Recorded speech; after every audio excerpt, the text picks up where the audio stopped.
Hello বন্ধুরা, তোমরা সবাই কেমন আছো?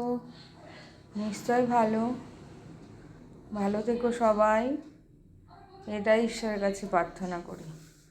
দেখো, এখন রাত্রি হয়ে গেছে, খাবারের টাইম হয়ে গেছে, ডিনারের টাইম।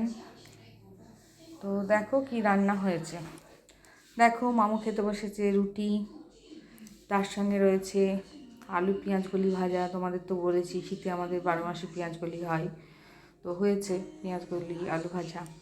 আর এটা রয়েছে বাঁধাকপি, আলু, মটরশুঁটি, গাজর এই দিয়ে একটা সবজি। আর এপাশে রয়েছে ডিম আলুর ঝোল। আর এই পাশে রয়েছে দুটো চমচম মিষ্টি। তো এটাই এখন রাত্রে খাওয়া দাওয়া। তো তোমাদের খাওয়া দাওয়া হয়ে গেছে কি বন্ধুরা?